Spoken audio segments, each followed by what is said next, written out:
নগাঁও ৰহাৰ কিশোৰী হত্যাৰ নতুন মূৰ নগাঁও ৰহাৰ কিশোৰী হত্যাৰ ঘটনাৰ সন্দৰ্ভত নগাঁও আৰক্ষী অধীক্ষকৰ মন্তব্য উত্তৰ প্ৰদেশৰ ব্যক্তি ৰাহুল সিং নামৰ এজন ট্ৰাক ড্ৰাইভাৰৰ সৈতে গৈছিল পিংকি দাস বৰ্তমান জীয়াই আছে গুৱাহাটী গড়চুকৰ পৰা উদ্ধাৰ কৰে নগাঁও আৰক্ষীয়ে নগাঁৱত উদ্ধাৰ হোৱা মৃতদেহটো পিংকি দাসৰ নহয় এয়া কোনো অজ্ঞাত কিশোৰী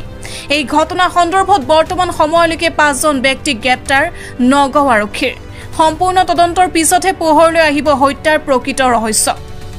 তদন্ত চলাই আছিল ৰহাৰ পিংকি দাসৰ নিৰুদ্দেশ বিষয়ে এটা নতুন মূৰ আহিছে গোটেই তদন্তটো আপোনালোকক জনাবলৈ মই এইকাৰণে মাতিছো পিংকি দাস এতিয়া জীৱিত আছে আমি এইমাত্ৰ উদ্ধাৰ কৰিলো তেওঁ আৰু পিংকি দাসৰ যিদিনাখন নিৰুদ্দেশ হৈছিলে 11 তাৰিখে নিৰুদ্দেশ হোৱাৰ পিছত তেওঁ ৰাতি ট্ৰাক এখনত উঠি ৰাহুল সিং বুলি এজন ব্যক্তিৰ লগত তেওঁ গুৱাহাটী পাইছিলে দুদিন গুৱাহাটীত আমি যিজন এৰেষ্ট কৰিলো যোৱাকালি তেওঁলোকৰ লগত আছিলে তাৰপিছত তেওঁ গৈ পেলাই পতংগা বুলি যিটো আমাৰ গড়চুক থানাৰ আণ্ডাৰত তাতে আপোনাৰ পম্পী দলে বুলি মহিলা এগৰাকীৰ ঘৰত তেওঁ আশ্ৰয় লৈ আছিলে এতিয়া 10-15 মিনিট আগতে আমি উদ্ধাৰ কৰি হিচাপে আৰু যেতিয়া ডেড বডিটো ইয়াত আমি উদ্ধাৰ কৰিছিলো 11 তাৰিখে নিশা তেতিয়া পিছদিনাখন ৰাতিপুৱা তেওঁৰ দেউতাক মাক তাৰপিছত তেওঁৰ মামাক আৰু ওচৰৰে ব্যক্তি নেইবাৰ তেওঁলোকে আহি আইডেণ্টিফাই কৰিছিলে আপোনালোককো প্ৰেছ বাইট দিছিলে যে আমাৰ ইত্যাদি গতিকে আমি তেতিয়াৰ পৰা অকণমান বস্তুটো সন্দেহত আছিলে আমাৰ আৰু আমি সেইকাৰণে DNA কালেক্ট কৰি থৈছিলো আৰু এতিয়া যিটো পিংকি দাসৰ উদ্ধাৰ হ'ল গতিকে বৰ্তমান যিটো মৃতদেহ আছিলে যিটো আপোনাৰ পিংকি দাসৰ পৰিয়ালে নি সৎকাৰ কৰিলে সেই মৃতদেহটো DNA পৰীক্ষা আমি কৰাব লাগিব আপোনালোকৰ চেনেলৰ মাধ্যমেৰে আমি এইটো জনাম যাতে আপোনালোকে আৰু আইডেণ্টিফাই কৰাৰ কাৰণে পাব্লিচিটি কৰে নগাঁও ক'ব নালাগে কাৰণ নগাঁও হ'লে ইমান দিনে অভিভাৱক ওলালে বাহিৰৰ কোনোবা জিলাৰ হ'ব পাৰে গতিকে আমি মৃতদেহ সৎকাৰ কৰাৰ আগতে যিবিলাক আমি আইডেণ্টিফিকেশ্যন কৰাইছিলে তেওঁৰ মাক মীনাক্ষী দাসে কৰিছিলে মনমোহন দাসে কৰিছিলে দেউতাক বিকাশ দাস তেওঁৰ মামায়েক হয় মাইনু দাস তেওঁৰ মাহীয়েক হয় উৎপল দাস তেওঁৰ সম্পৰ্কীয় হয় গোটেইখিনি মানুহে তেওঁলোকে আইডেণ্টিফাই কৰি আপোনালোককো প্ৰেছ বাইট দি ইয়াৰ পৰা লৈ গৈছিলে তাৰপিছত যিখিনি আমি ইনভেষ্টিগেশ্যনত পালো যে তেওঁ ঘৰৰ পৰা কাজিয়া লাগি ওলাই আহিছিলে তেওঁৰ হাতত এখন বহী আছিলে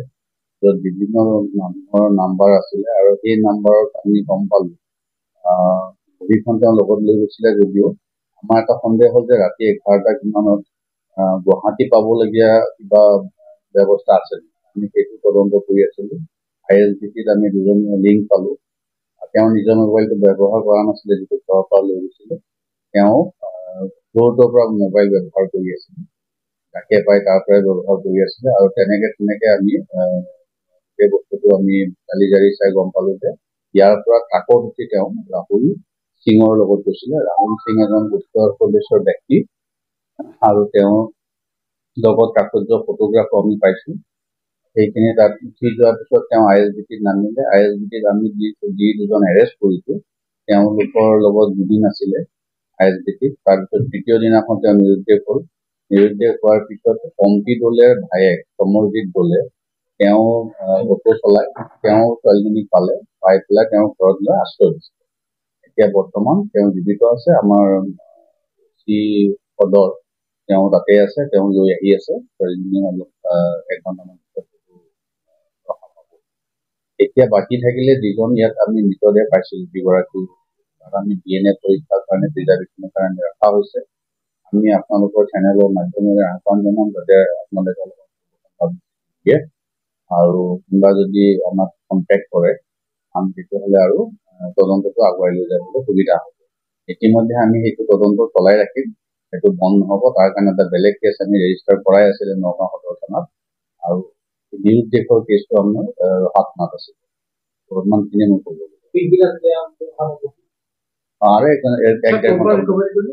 পতংগা গড়চুক গুৱাহাটী সেইটো মই আপোনালোক আহ্বান জনাইছো যে আপোনালোকে পাব্লিচিটি দিয়ক আমি DNA ৰাখিছো যদি কোনোবাই সি ক্লেইম কৰে যে আমাৰ পৰা তেতিয়া আমি DNA এক্সাম কৰাব পাৰিম, কিন্তু আমাৰ এইটো তদন্ত থাকিবই। তদন্তটো আমি বন্ধ নকৰোঁ যাতে ইয়াত কোনে হত্যা কৰি তেওঁ পলাই থৈ গ'ল।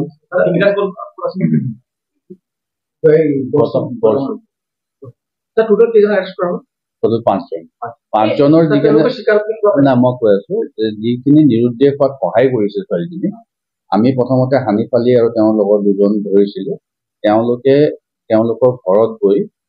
ছোৱালীজনীৰ লগত ফটো উঠিব বিচাৰিছিলে জবৰদস্তি, আৰু বহুত ফোনত কমিউনিকেশ্যন কৰি থাকে, হেৰাছমেণ্ট কৰে। মাকে আমাক অভিযোগ কৰিছিলে, সেই অভিযোগৰ ভিত্তিত আমি এৰেষ্ট কৰিছোঁ।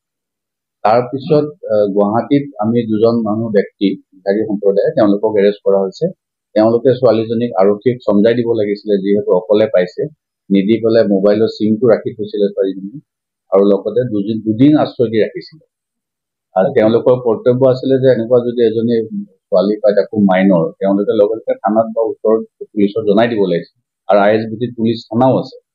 তো সেইটো নকৰিলে তেওঁলোকে আৰু দুদিন ৰাখি আশ্ৰয় দি তাৰ পৰা তেওঁলোকৰ হেৰিৰ পৰা আকৌ নাইকিয়া হ'ল। আকৌ ৰাহুলৰ লগত কমিউনিকেশ্যন,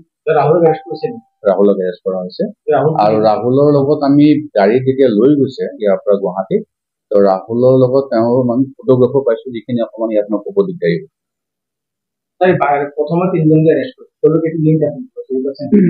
তেওঁলোকে কিডনেপিঙত জড়িত নাই, হেৰেছমেণ্টত জড়িত। নাই, ৰেপটো এতিয়া আমি তেওঁ আনিলেহে তেওঁৰ পৰা আমি ষ্টেটমেণ্ট ল'লে পৰৱৰ্তী সময়ত আমি যিখিনি পাওঁ, যি যি হৈছে বাকী আমি সেইটো কেছৰ তদন্ত ৰখাৰ হৈ থাকিব। ড্ৰাইভাৰ বিহাৰৰ দুজন ISBTৰ এজন চকীদাৰ হয়, এজন পৰ্টাৰ হয়, বস্তু মাল নিয়াৰ। কেছ নম্বৰটো মই দিম। ধন্যবাদ। ভিডিঅ' জাৰ্নেলিষ্ট মৃণালৰ সহযোগত নগাঁৱৰ পৰা বিভূতি বৰাৰ প্ৰতিবেদন, সুহানা লাইভ।